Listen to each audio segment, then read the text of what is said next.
রাধে রাধে, হরে কৃষ্ণ। নমস্কার প্রিয় বন্ধুরা, রাধা রানীর সংসার থেকে স্বাগত জানাই। সবাই বানাই চপ, তবে শুকনো মটর বেসনের। আজকে আমি বানাবো কাঁচা মটরের। তবে এখানে আমি কি কি উপকরণ নিয়ে এসেছি আর এই ভিডিওটা প্রথম থেকে শেষ পর্যন্ত দেখতে থাকুন। এখানে আমি আলুটা প্রথমে সিদ্ধ করে নিচ্ছি, তবে এখনও খুব গরম।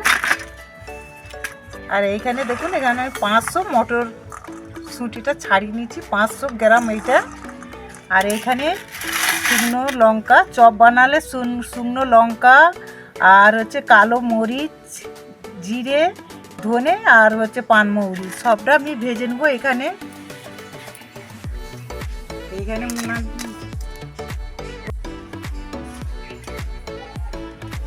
লঙ্কাটা একটু কালো করে ভেজে নিতে হবে।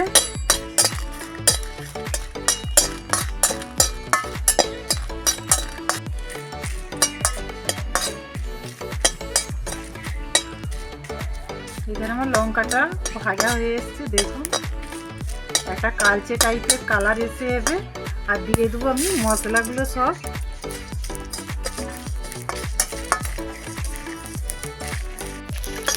এখানে মশলাটা ভাজা হয়ে গেছে, আমি ঢেলে নিচ্ছি শিলের মধ্যে।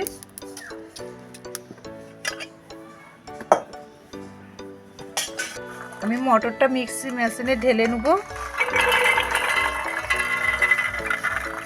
তবে মটরে হালকা করে, একদম কম করে জল দিতে হবে, কেন বেসনের মতন তো এটা জল বেশি খাবে না, কম জলই খাবে। আমি এটা কম করে জল দিয়ে বেটে নিয়ে আসছি।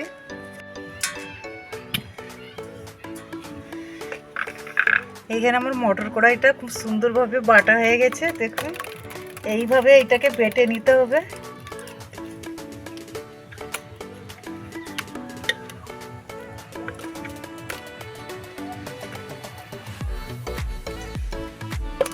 তবে এইটাকে আমি ভালো করে ফেটে নেবো এখন।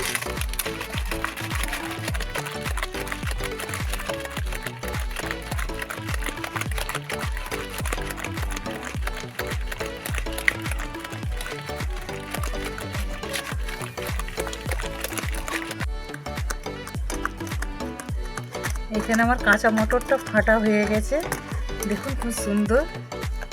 তবে এটা আমি 5 মিনিট চাপা দিয়ে রাখবো। আর এইখানে চপের মশলাটা করে নেবো আমি। প্রথমে দিয়ে দেবো তেল,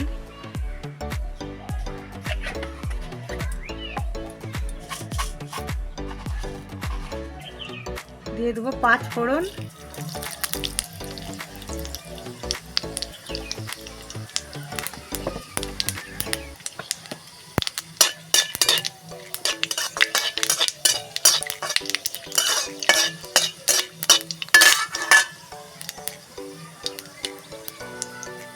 দিয়ে দিচ্ছি আদা কুচি,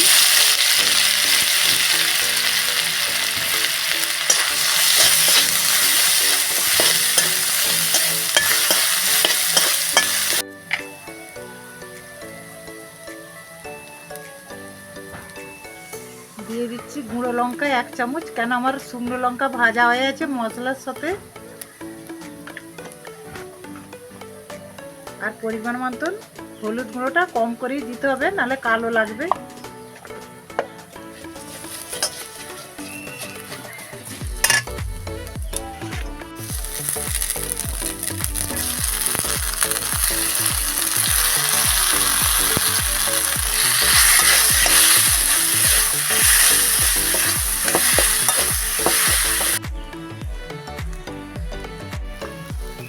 দিয়ে দেবো পরিমাণ মতো লবণ। মশলাটা আমি বেটে রেখেছি, আমি দিয়ে দিচ্ছি। আমার যতটা পরিমাণ মতো লাগবে ততটা দিতে হবে মশলা।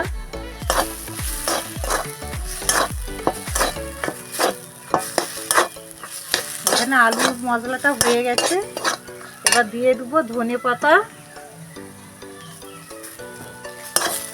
তবে ধনে পাতা দিলেও হবে আর না দিলেও হবে, আমি তবে হাতে আছে আমি দিয়ে দিচ্ছি, যাতে ভালো লাগবে একটু।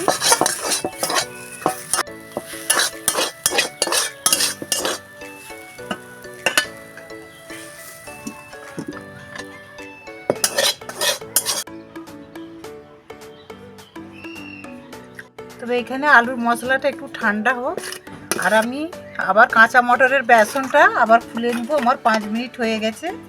তবে এর মধ্যে দিয়ে দেবো আমি লবণ,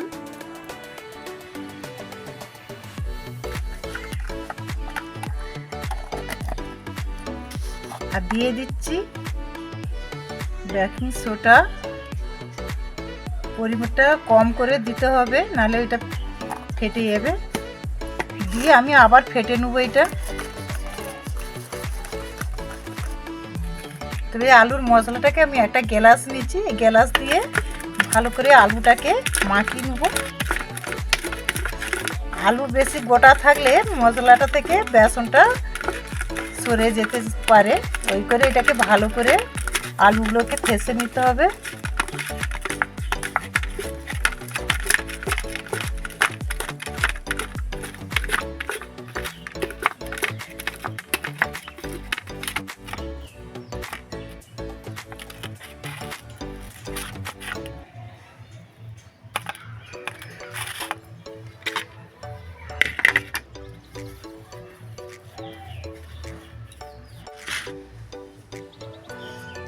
তবে এখানে আমি গুঁড়ো বেসন আমি আলাদা একটা জায়গাতে নেওয়া হয়েছে, কেন এই আলুর ডোটা যে করব এটা ডোটাই কোট করতে হবে। এইভাবে আমি ডোগুলো সব করে নেব। আলু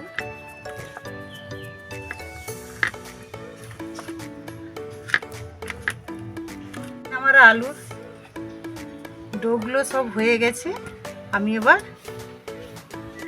শুকনো বেসনেতে মাখিয়ে নিচ্ছি। দেখুন বন্ধুরা, এইভাবে আলুর ডোটাকে ভালো করে এক গোল করতে হবে।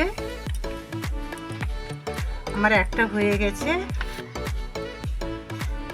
আবার একটা করে আমি দেখিয়ে দিচ্ছি।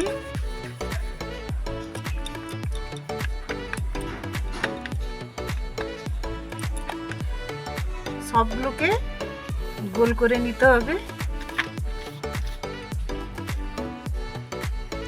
দেখুন বন্ধুরা, আমার এই কাঁচা মটরের বেসনটা ঠিক এইভাবে মোটা রাখতে হবে, বেশি পাতলা করলেও হবে না।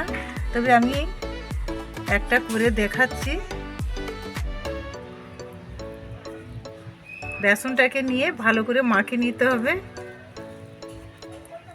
কেন শুকনো বেসন হলে পাতলা করতে হয়, এটা বেশি পাতলা করলে হবে না।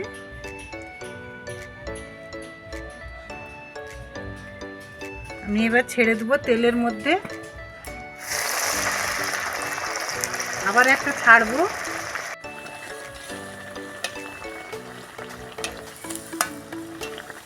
আমার এই চপটা ভাজা হয়ে গেছে, আমি আবার তুলে নিচ্ছি।